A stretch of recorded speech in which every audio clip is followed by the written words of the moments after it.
오늘은 요한복음 15장 1절부터 17절까지의 말씀을 하나님의 말씀 제가 읽겠습니다. 나는 포도나무요 내 아버지는 농부라.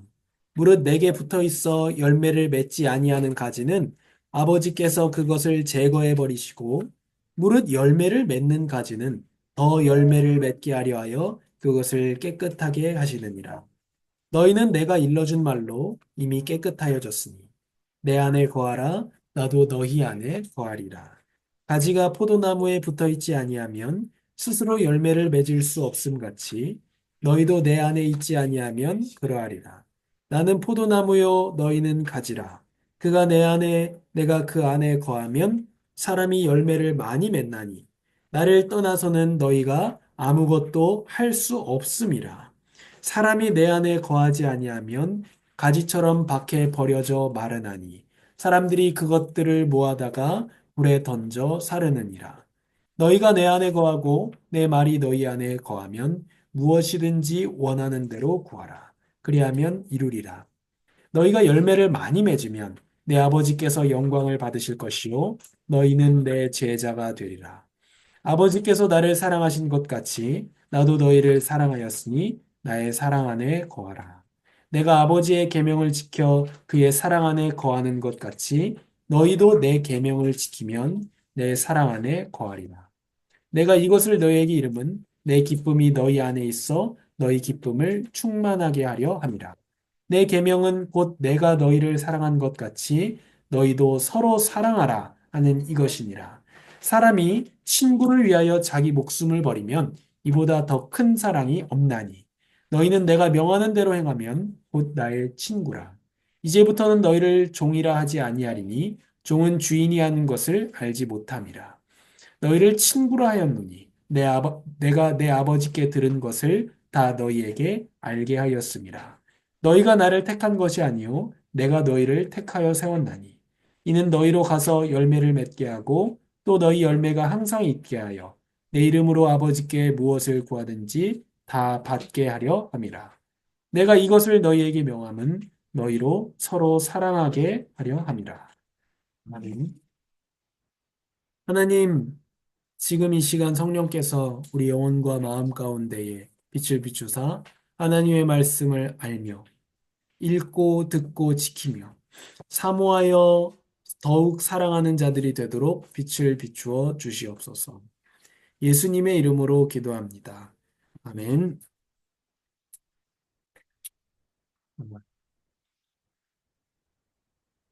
오늘 말씀의 제목이 더 이상 부를 노래도 바라볼 깃발도 없다입니다. 이 말을 누가 했냐면은 롤랑 바르트라는 프랑스 철학가가 한 말입니다. 더 이상 부를 노래도 없고 바라볼 깃발도 없다. 그러니까 노래는 뭐냐면 사람들이 함께 공유하는 이념, 가치, 희망 이런 겁니다. 깃발은 소속감, 정체성, 목표를 상징하는 거예요. 그래서 이 롤랑 바르트라는 사람이 생각할 때는 현대인은 더 이상 공유된 가치가 없고 따라갈 깃발, 즉 기준도 없이 방황하고 있다라는 이야기입니다. 그 사람들이 다 개인주의적인 데만 빠져 있고 공동의 이념이나 공동의 가치 같은 것이 존재하지 않고 자기 소견에 옳은 대로 행한다라고 이 사람이 본 것이고 정확하게 보았죠. 첫 번째로 예수님 가시면 우리는 어떻게 합니까?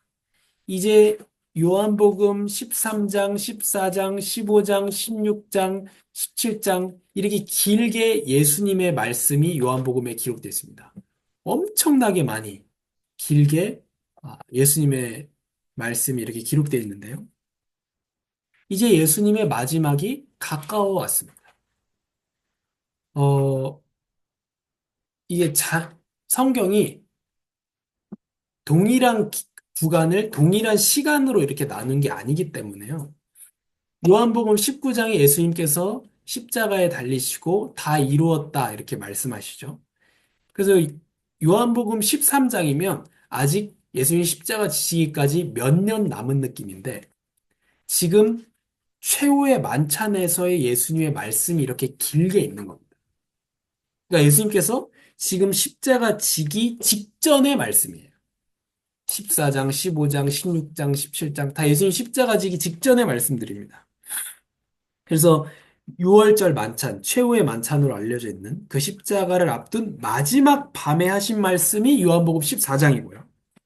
이후에 제자들하고 함께 겟세마네 동산으로 이동하면서 하신 말씀이 15장, 16장입니다. 겟세마네에서 피가 땀이 되도록 예수님께서 기도하셨죠. 거기까지 가면서 하는 얘기가 15장, 16장입니다. 그래서 마지막 말씀이 예수님이에요. 이 제자들은 이제 예수님 죽는다는 걸 알게 됐으니까 예수님 십자가에서 죽어버리면 우리는 이제 어떻게 해야 되냐는 우리에는 어떻게 적용되냐면 예수님 지금 눈으로 우리에게 보이지 않는다는 거예요. 우리는 누구를 따라가야 되고 무엇을 따라가야 되느냐 하는 겁니다. 두 번째로 나의 안에 머물러 있으라입니다. 사람들은 어딘가 소속되어 있기를 원하고 다른 사람이랑 내 생각이 똑같을 때 되게 안정감을 느낍니다. 내가 이렇게 생각하는데 넌 어때? 나도 그렇게 생각해. 그럼 사람들은 되게 안심해요. 창조 이래로 사람은 공동체를 이루면서 살아왔습니다. 그 사람은 누군가에게 기대에 있어야 되고, 의지에 있어야 되고, 서로 상호작용하는 것이 사람의 당연한 모습입니다. 그래서 캐스트어웨이라는 영화에 보면, 아, 그 어떤 사람이 혼자서 무인도에 이렇게 도착하게 돼요. 이게 배가 난파돼서 무인도에 도착하거든요. 근데 거기에 혼자 있잖아요. 이 사람이 외로워서 미치는 거죠. 다른 거는 그렇다 치고. 그래서 거기 배구공이 하나 있어요. 배구공에다가 얼굴을 그려요. 그래서 이름을 윌슨인가? 네, 지어주고 그 배구공이 한다 계속 말을 겁니다. 그 정도로 사람은 무언가 상호작용이 필요한 거죠. 왜 그럴까요? 사람이 하나님의 형상이기 때문에 그래요. 하나님은 어떤 분입니까?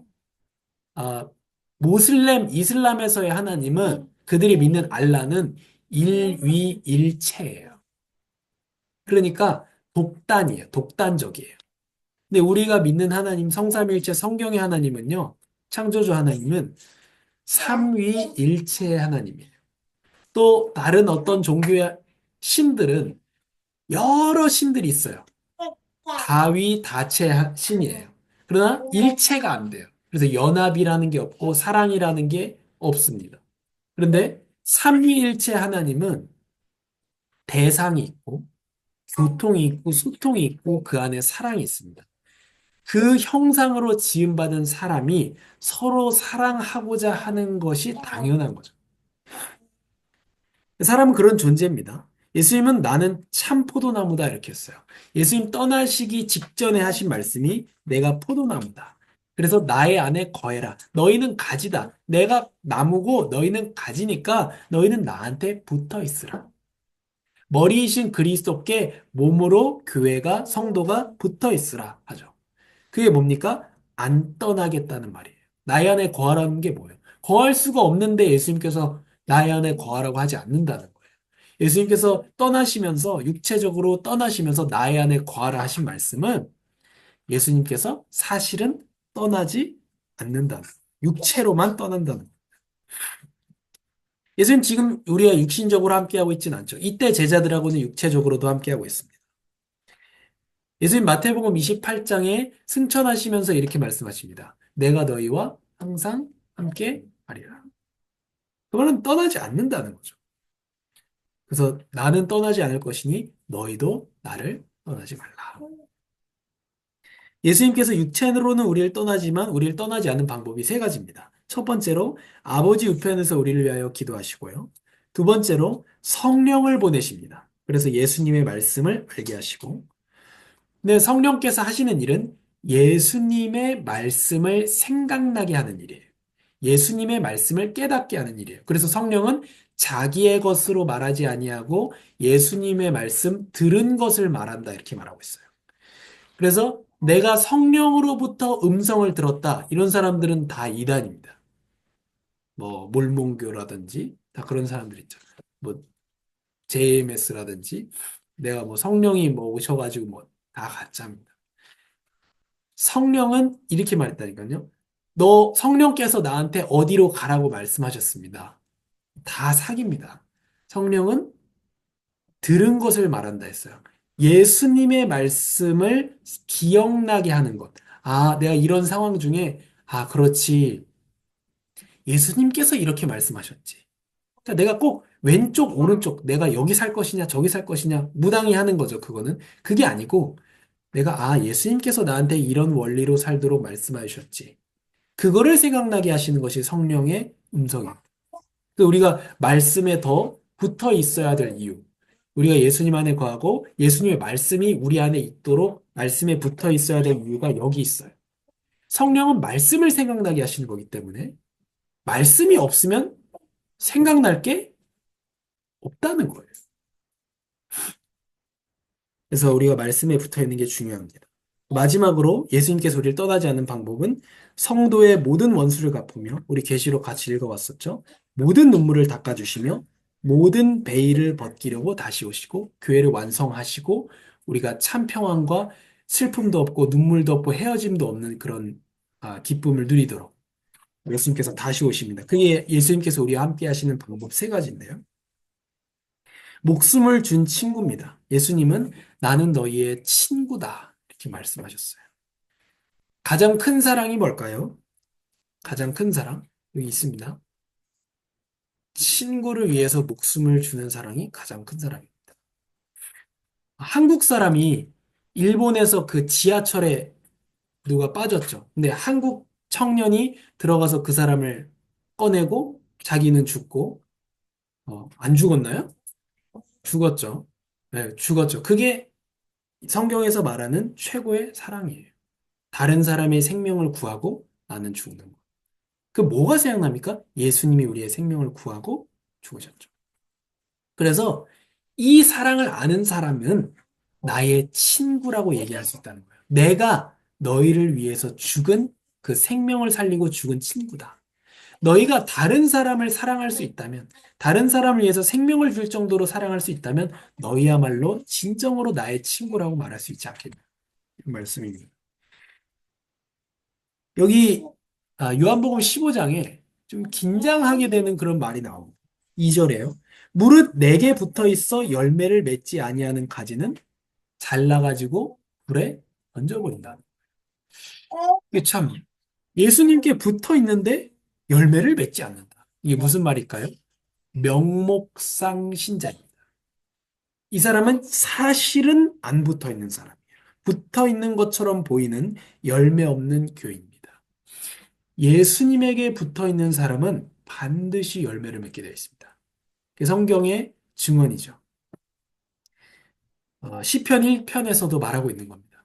시냇가에 심은 나무가 철을 따라 열매를 맺는 것이 당연하죠. 그래서 예수님께 붙어 있는 사람은 철을 따라 열매를 맺는 것이 당연합니다. 또 열매를 맺는 가지는요, 깨끗하게 한다. 이렇게 돼 있어요. 그래서 더 많은 열매를 맺게 하려고 깨끗하게 하시느니라. 이 깨끗하게 하는 게 무슨 뜻이냐면 가지치기를 말합니다. 그래서 열매를 맺는 가지 어떻게 한다고요? 열매를 맺지 않는. 그러니까 명목상 신자는 신자가 사실상 신자가 아니고 열매를 맺는 가지는 가지치기를 한다고 해요. 맺는데 가지를 쳐줘요. 왜요? 더 많이 맺게 하려고. 무엇입니까? 성도의 삶에 있는 어려움이에요. 하나님 열매 맺는데 왜 가지를 칩니까? 더 많이 맺게 하려고 한다는 거예요. 그게 부당한 거 아닙니까? 열매를 맺으면 가지를 안 쳐야지. 근데 그렇지 않죠. 우리가 농사를 지을 때 열매를 맺는 가지를 더 신경 써서 관리하는 것이죠. 가지 치는 겁니다. 그래서 예수님을 사랑하는 사람은 하나님을 사랑하는 사람이고요.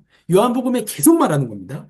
예수님을 본 사람은 하나님 아버지를 본 사람이고 예수님을 사랑하는 사람은 계명을 지키는 사람이 예수님을 사랑하는 사람이에요. 계명이 뭐냐? 서로 사랑하는 거. 그래서 서로 사랑하는 사람은 계명을 지키는 사람이고 서로 사랑하는 사람은 예수님을 사랑하는 사람이고 서로 사랑하는 사람은 아버지를 사랑하는 사람이다. 이렇게 말씀합니다. 예수님 우리의 목숨을 우리를 위해 목숨을 준 친구시고 이제 예수님의 요한복음 15장에서의 명령입니다. 예수님 안에 거하라. 나의 안에 거하라. 또 내 말이 너희 안에 거하게 하라. 그러면 무엇을 구하든지 원하는 대로 받게 될 것이다. 예수님의 이름으로 기도하며 요한복음 16장 24절에 너희가 지금까지 내 이름으로 아무것도 구하지 아니하였으나 구하라 그리하면 받으리니 너희 기쁨이 충만하리라. 예수님의 이름으로 기도하면 반드시 응답하신다고 약속하셨습니다. 예수님의 이름으로 기도하는 게 뭘까요? 아무 것이나 내 정욕대로 구하고 마지막에 예수님 이름으로 기도합니다. 아멘. 해도 된다는 뜻이 아닙니다. 야고보서에 이렇게 말씀합니다. 너희가 구하여도 응답받지 못하는 이유는 너희의 정욕에 쓰려고 잘못 구하기 때문이라 이렇게 말씀해요. 그래서 여기서 중요한 것은 아무튼 기도 응답해 주실 것이다가 아니고 예수님 안에 거하고 예수님 안에 말씀이 우리 안에 거하고 그럼 마음껏 기도하라는 겁니다. 그래서 아버지께서 예수님을 사랑한 것 같이 우리를 사랑하셨습니다. 엄청난 사랑이고 극진한 사랑이죠. 그래서 우리도 사랑을 받은 자답게 서로 사랑합시다. 그러면 더 사랑해 주겠다. 이것이 요한복음 15장에서 예수님의 약속이에요. 예수님 믿는 사람답다는 겁니다. 세 번째로 16장에 그러나 담대하라입니다. 지금 시대가 네가 하고 싶은 대로 해. 이게 지금의 시대입니다. 그 다양성의 시대라고 말하고 미국에서도 이제 미국 민주당이 그 정권을 잡았을 때뭐 동성연애자들의 결혼을 뭐 합법화시키고 이런 일들이 많이 있었습니다. 다양성의 시대라고 말하면서 하죠. 그래가지고 그때 당시에 얼마 전까지만 해도 미국에서 성별이 뭐 40몇 개 됐다고 하잖아요. 지가 하고 싶은 성별이에요. 그래서 심지어 올림픽에 무슨 일이 있었냐면 남자가 나왔어요. 여자 복싱에. 여자 권투에 남자 선수가 나왔다니까요. 왜? 나는 여자라고 생각한다는 거야. 스스로. 그러니까 난 여자다. 나왔어요. 당연히 그 사람이 금메달 땄죠. 남자랑 여자랑 싸우는데 되겠습니까? 두드려 패요, 거의. 경기가 안 돼요, 경기가. 자기 생각에 자기는 여자라는 거예요. 그 남자예요, 그 사람은. 하나도 여자같이 안 생겼어요. 사진 보면 아주 징그럽게 생겼어요.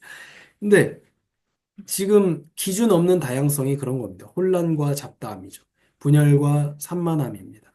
트럼프 미국 대통령이 집권하면서 처음 이제 한 게 뭐냐면 그 취임할 때 막 찬송가 나와요. 그러면서 미국에는 남자와 여자 단 두 개의 성만 존재한다. 이 기준이라는 말이에요. 그 롤랑 바르트가 한 말처럼 지금 부를 노래가 없다. 그러니까 합심해서 부르는 그런 공동의 가치관이라는 게 없다. 다 지하고 싶은 대로 하는 것이지. 그리고 우리가 바라볼 깃발이 없다. 기준이 없다는 거예요. 그냥 자기 소견에 옳은 대로. 그러니까 성경에 말하는 그대로 말세에 가고 있는 겁니다. 그러니까 파시즘이라는 건 뭐냐면 이거 제국주의, 군국주의, 나치즘 다 영향을 주는 건데요. 공동의 가치. 예를 들면 파시즘에서 그래서 우리가 군대를 강하게 키워야 된다. 그게 군국주의가 되고, 그래서 일본이 그렇게 되고, 그래서 일본이 그 승자가 모든 걸 차지해야 된다는 논리 하에서 조선을 식민지로 삼게 되고, 이런 것들이 다 거기서 나오는 겁니다. 나치즘은 뭐냐면 인종하고 이게 파시즘하고 붙은 거예요. 파시즘은 뭐냐면 우리가 옳다는 겁니다. 내가 옳다 그러면 약해요. 근데 나도 옳다고 생각하는데 내 옆에 있는 애도 옳다고 생각하고 내 여기 있는 애도 옳다고 생각하고 우리가 다 같이 미쳐 있어요. 그러니까 독일에서 먼저 전쟁을 일으키잖아요. 우리가 옳다고 생각하니까. 우리가 옳아. 근데 내가 혼자 생각하면 그런데 내 옆에 있는 애 봤더니 얘도 옳다 그러고 옆에 봤더니 얘도 옳다 그러고 그런 겁니다. 그러니까 우리 아리아 인종이 가장 좋은 인종이야. 내가 그렇게 생각하는데 내 옆에 애도 그렇게 생각하고 옆에 애도 그렇게 생각하고 다 그렇게 생각하고 있어. 그러니까 유대인을 그렇게 몇백만 명이나 죽이고 이런 일들이 가능하다는 거예요. 혼자서 하는 일이 아니라는 거죠. 다 같이 미쳐 있다는 거예요. 그러다 보니까 원래는 그때까지만 해도 전 세계가 공동의 진리라는 게 있다고 여겼어요. 이게 옳은 것이다. 이게 틀린 것이다. 근데 틀린 것을 진리라고 믿는 이걸 통해서 뭐가 일어나냐면 세계 1차 대전, 세계 2차 대전이 일어난 거예요. 엄청나게 많은 사람들이 죽어버렸잖아요. 그러니까 뭐라고 하죠? 우리가 다 같이 때를 지어서 공동으로 이게 옳다, 그르다, 선과 악을 분별하는 것이 엄청난 재앙을 불러온다고 사람들이 생각합니다. 그럼 어떻게 해야 되느냐? 네 생각, 내 생각 다 옳다. 옳다고 하는 건 없다. 좋고 싫은 게 있는 거지. 호불호가 있는 거지, 옳고 틀림의 문제가 아니다. 이렇게 사람들이 이제 생각하는 거죠. 왜냐면 내가 옳고 너는 틀리다 이래버리면 전쟁이 일어나니까 나도 맞고 너도 맞아. 이렇게 해주기 시작했다는 거예요. 그래서 틀린 진리죠, 물론. 우리 인종이 좋다, 뭐 이런 건 다 틀린 얘기인데, 틀린 진리를 따르던 사람들이 이제 무진리의 시대, 진리라는 게 없다는 거예요. 그러니까 뭐 내가 이렇게 생각해도 그 마련이고 그렇다는 거죠. 다 같이 틀린 깃발을 바라보던 사람들이 이제 자기 나름대로 깃발 들고 인파에 밀려 다니죠. 그래서 젊은 사람들이 자기에게 조언하는 사람을 꼰대, 틀딱이라고 합니다. 틀딱. 근데 역설적으로 그 어느 때보다 진정한 스승을 바라고 있는 시대. 어, 제가 엄청 좋아하는 프로그램인데 요즘에 좀 못 봤는데 최강야구라는 그 프로그램이 있어요. 그 한화에도 감독하셨고 뭐 여러 구단에서 감독하셨던 그 김성근 감독님이 그 감독이죠. 그분이 나이가 한 80한 중반 정도 되신 것 같아요. 연세가 엄청 많은데 엄청 정정하세요. 암수술을 3번 했는데 감독님이 인기가 엄청 많아요. 김성훈 감독님이 쓴 책이 뭐냐면 리더는 사람을 버리지 않는다 라는 책을 썼어요. 근데 그분이 유명한 이유가 연습을 너무 많이 시켜서 유명해요. 그래서 몸에 장애가 생길 정도로 연습을 시킨다. 그래서 되게 논란이 돼서 쫓겨났어요. 그분이 감독께서 쫓겨났어요. 근데 감독님의 제자들은 감독님을 좋아해요. 그렇게 해서라도 내가 프로 경기를 뛸 수 있었으니까. 그렇지 않으면 난 흐지부지하다가 없어졌을 사람이에요. 방망이를 1,000개 치고 2,000개 치고 막 이런 사람이에요. 좀 유명해요. 혹사 논란으로 유명해요.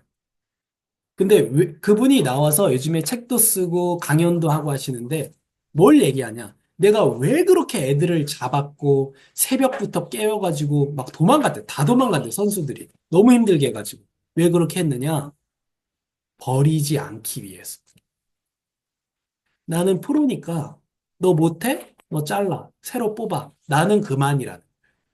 근데 이 선수는 부인도 있고 자식도 있고. 그러면 내가 얘 자르면 그 뒤에 있는 사람들까지 다 어렵게 된다. 나는 절대로 사람을 포기하지 않는다. 그래서 거기에 막 그 프로그램에도 못하는 선수 이렇게 나오잖아요. 너 나한테 매일 와. 그 여든의 할아버지가 얼마나 체력도 힘들겠어. 나한테 매일 와. 내가 너 만들어줄게. 이렇게 얘기해. 내가 너 만들어줄게. 매일 오기만 해. 내가 만들어줄게. 그걸 죽도록 시켜요. 될 때까지. 그 열심히 시킨 이유가 그럼 그거예요. 얘를 버리고 싶지 않다, 사람을. 가르쳐서 쓰고 싶다는.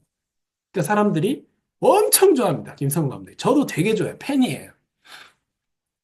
왜 그렇죠? 진정한 어른을 찾고 있는 거예요, 지금. 떠드는 사람 말고 진정한 책임감 있는 어른을 찾는 거예요. 그래서 언제 어디서 우리가 진정한 인도자를 만날 수 있을까요? 저도 제발 만나고 싶어요. 진정한 지도자. 존경하는 목사님이 없어요. 존경하는 목사. 이제 존경을 안 할 것 같아요. 그래서 제발 우리 어른을 정말 만나고 싶어요. 우리 어른다운 어른을 원하죠. 성령의 인도와 승리의 확신입니다. 그래서 성령을 말씀하십니다. 요한복음 16장 예수님께서 우리의 인도자, 세상이 너희를 미워할 것이다. 예수님은 제자들이 핍박받을 것을 경고하십니다. 유대 종교 지도자들이 제자들을 회당에서 쫓아내고 죽이려고 할 것이라고 말씀하셨고 그렇게 됐죠. 지금도 그리스도인들이 복음 때문에 어려움을 당할 수 있습니다. 그러나 제자들아 흔들리지 말라고 하세요. 왜요? 성령이 오실 것이기 때문에. 예수님이 육체적으로 떠나는 것이 너희에게 오히려 더 좋다 했어요. 성령은, 성령님은 죄에 대해서, 의에 대하여, 세상에 대하여 세상을 책망할 것이다 했어요. 성령은 예수님의 말씀을 기억나게 하고 모든 진리로 인도하십니다. 들은 말씀을 깨닫게 하는 것이 성령의 역사입니다. 그래서 말씀을 들어야 되고 읽어야 됩니다.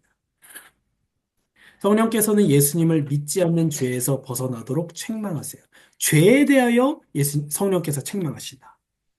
요한복음에서 예수님은 창조주이시고 하나님이라고 요한복음 1장부터 계속 얘기합니다. 말씀이 육신이 되어 이 땅 가운데 거하심에 태초에 말씀이 계시니라 그 말씀은 하나님과 같이 계셨으니 그 말씀은 하나님이시다. 계속 말합니다. 예수님에 대한 불신은 우리에게 생명의 수여자를 거부하고 하나님의 가장 큰 호의를 짓밟는 겁니다. 그리고 성령께서는 부활과 승천으로 확증된 예수님의 의에 대하여 책망할 것이다. 그 예수님의 의를 믿지 않는 죄에서 벗어나도록 책망하세요. 믿음이 없음을 계속 책망한다는 거예요. 찔리게 한다는 겁니다. 그래서 믿도록. 성령께서는 이미 심판받은 세상 임금 사탄의 지배 아래 머물러 살지 않도록 책망하세요. 성령의 책망은 뭡니까? 성도가 세상에 푹 빠져가지고 죽지 않도록 계속 책망하신다는 말이에요. 성령께서. 그렇게 살면 안 되는 거 아닌가, 내가? 성령의 책망하심입니다. 계속 찔리게 하는 거죠. 그래서 왜 찔리게 합니까? 죄에서 벗어나도록, 의로 나아가도록, 세상에 푹 쩔어 살지 않도록이요. 예수님의 죽음과 부활의 의미입니다. 예수님은 잠시 떠나가시지만 부활과 성령과 재림으로 다시 만나게 됩니다. 부활로, 성령으로, 재림으로 다시 만나게 됩니다. 출산한 산모가 아이를 낳는 기쁨으로 고통을 잊는 것처럼 우리의 고통은 사실이죠. 우리가 집에 대한 고민하는 것, 우리가 자녀에 대한 고민하는 것, 우리가 돈에 대한 고민하는 것, 사실입니다. 문제 아니야. 그 거짓말입니다. 사실이지만 그것을 웃으며 말할 수 있는 영원한 기쁨의 날이 분명히 온다는 것. 아이를 안고 출산의 고통을 잊는 것처럼. 그래서 제가 어제 물어봤거든요. 처음 봤을 때 이제 수술했으니까 이제 유리창 너머로 보는 거죠. 근데 첫날에는 못 봤고 그 다음날 봤거든요. 첫날에는 너무 수술해서 배가 땡겨가지고 가람이 못 봤고, 둘째 날 아침에 갔어요. 저하고 둘이 갔는데, 그때 나느냐고 물어봤어요. 그래서 그때 이 수술한 이 배의 고통이 다 잊을 정도로 좋았느냐? 그러니까, 아픈 건 아프다고 했는데, 근데 엄청난 그 기쁨이 있었다. 아기를 볼 때. 출산의 고통을 잊을 정도의 기쁨. 그것처럼 근데 배째인 건 사실이죠. 우리가 삶에서 어려움과 고통과 고민을 가지고 있는 것은 분명한 사실입니다. 하지만 그것을 나중에 웃고 떠들면서 얘기할 수 있는. 근데 그게 우리가 불과 1년 얼마 지났는데 웃으면서 얘기할 수 있는. 그때 막 뭐 피를 어떻게 하고 그런 이야기가 된다는 거죠. 우리의 지금의 고통이 어떠한 극심함일지라도 웃으면서 얘기할 수 있는 영원한 기쁨의 날이 온다는 거예요. 내가 세상을 이겼다 하셨습니다. 앞으로 환난 당하겠지만 두려워하지 마라. 예수님께서 십자가와 부활을 통해서 궁극적인 승리를 이미 이루셨기 때문입니다. 우리에겐 어려움의 과정이 있을 뿐이지 승리의 결말이 정해져 있습니다. 예수님 안에서 죄와 세상과 사탄에게서 성도는 승리합니다. 이제 우리는 어떻습니까? 부를 노래도 있고 바라볼 깃발도 있습니다. 성령께서 우리를 인도하시고 예수님 다시 오실 것이고 지금도 예수님 우리와 함께 하십니다. 또 우리에게 서로 사랑하라는 계명 우리가 나아갈 길도 알려주셨습니다. 성도는 예수님 안에 소속되어 있습니다. 사람들이 소속되고 싶어서 미치는데 예수님 안에 소속되어 있고요. 우리는 그리스도와 연합되었고요. 그리고 지체로서 성도와 성도가 연합된 교회입니다. 우리가 하나로 연결되어 있습니다. 예수님 이렇게 말씀하세요. 요한복음 15장, 16장, 17절에 보면요. 오늘 읽었는데 너희가 나를 택한 것이 아니라 내가 너희를 택하여 세웠다. 이거 우리 잘 알죠? 그 다음에 이렇게 말씀합니다. 내가 이것을 너에게 말하는 것은 너희가 서로 사랑하게 하려는 것이다. 이게 어떻게 연결돼요? 저 성도가 있잖아요. 사랑합니까? 저 성도가 내가 택한 게 아니고 하나님이 택하신 사람이다. 이 두 가지 얘기하는 거야. 내가 택함 받았다. 내가 하나님 택한 게 아니라 하나님 나를 택하셨다. 거기에 대해서 감사하는 게 한 가지고 또 한 가지는 쟤도 하나님이 택하신 사람이다. 저 사람도 하나님의 선택함을 받은 존귀한 성도이다. 라는 것을 알라는 겁니다. 그러면 더 사랑하게 되죠. 우리에겐 인도자가 있고 보아가 있고요. 목숨을 준 친구도 있습니다. 예수님 안에서 심판에서 벗어나며 죄의 세상 사탄과 싸워 이깁니다. 두려워하면 할 필요가 없죠. 어려움이 크지만 영원한 기쁨의 날이 반드시 옵니다. 그래서 현재의 고난은 장차 우리에게 나타날 영광과 비교할 수 없도다. 예수님께 붙어 있고 한 주간 예수님 말씀이 우리 안에 있기를 바라고요. 그래서 기도하고 많은 열매를 맺고 예수님 우리를 통해서 영광 받는 한 주가 되기를 바랍니다. 하나님 감사합니다. 함께 부를 노래도 없고 함께 바라볼 깃발도 없는 이 세상 속에서 우리를 택하여 불러주시고 우리를 아버지께서 예수님을 사랑하신 것처럼 예수님께서 우리를 사랑하여 주시고 또한 우리가 예수님의 사랑을 받은 것처럼 서로 사랑하게 하시니 감사합니다. 예수님께서 우리를 떠나지 않고 함께 하시니 우리도 예수님 안에 거하게 하시고 예수님의 말씀이 우리 안에 가득 채워지게 하여 주시옵소서. 성령께서 우리 안에 있는 하나님의 말씀, 예수님의 말씀을 깨달아 알게 하시고 필요할 때마다 말씀이 생각나도록 인도하여 주시옵소서. 그래서 우리가 많은 열매를 맺는 자들이 되게 하시고 우리가 맺는 열매를 통해서 예수님과 하나님 아버지께서 영광을 받는 한 주간이 되게 하여 주시옵소서. 예수님의 이름으로 기도합니다. 아멘.